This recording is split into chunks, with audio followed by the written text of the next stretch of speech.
Oke, Assalamualaikum warahmatullahi wabarakatuh. Selamat malam semuanya. Nah, jadi untuk presentasi saya ini berjudul Strategi Optimal Impor Migas Kepri Simulasi dengan Metode Simplex. Jadi fokus saya ini mengambil data impor di Kepulauan Riau. Bawah. Oke. Berikut latar belakang kasus. Yang jelas impor migas Kepri ini sebelumnya maaf dulu ya. Efisiensinya tuh harusnya ngambil data sebulan sebelumnya, cuman nggak ada data di bulan April yang keluar. Yang saya dapat ini data pada Januari 2025. Nah, impor migas di Kepri ini mencapai nominal 280.099 USD ya guys. Ini pakai US maksudnya Amerika, dolar Amerika, naik dari bulan sebelumnya yaitu Desember 2004 sebesar 18,14%. Nah, pemasok utama karena dia impor berarti kan ngambil ya dari luar ke dalam. Nah, pemasok yang paling besar itu ke Kepri itu ada dua negara, Malaysia dan Singapura, yaitu negara tetangga kita sendiri. Kemudian fluktuasi harga dan keterbatasan anggaran memicu perlunya strategis untuk efisiensi impor.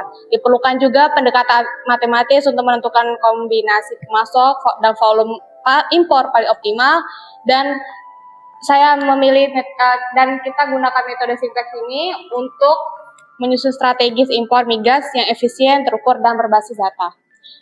By the way, ini untuk website yang saya mengambil datanya.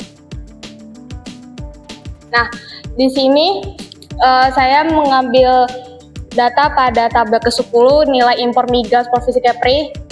Kan sebenarnya itu ada 10 negara ya yang melakukan impor ke Kepri. Cuman kita ambil 3 negara saja, yaitu Malaysia, Singapura, dan Rusia. Di mana Malaysia ini ya itulah ya. Terus di sini ada juga nilai impor Provinsi Kepri pada Januari 2025 mencapai 1.749,79 US yang terdiri dari impor migas sebesar 287. Jadi fokus kita ke migas, jadi saya ambil nilai ini untuk menjadikan fungsi kendala, dan ini termasuk dengan nilai non migasnya sendiri. Oke, berikut model matematis. Sebelumnya saya minta maaf dulu, ini itu harusnya nggak ada pada fungsi kendala. Oh ya, gimana sih langsungnya? Langsung kira ya. Lanjut.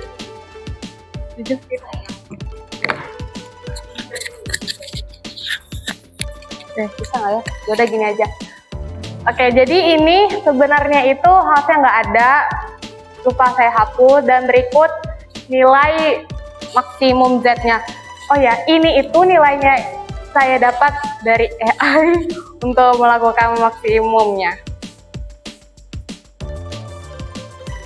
Nah, selanjutnya kita lakukan dengan metode Simplex seperti biasa, lakukan iterasi sampai nilainya itu optimal. Karena saya menggunakan maksimum, dia tuh nilai CJ kurang Z-nya harus kurang dari sama dengan 0. Nah, dari awal ini kan masih positif, jadi kita lakukan iterasi sampai nilainya itu 0 ke bawah.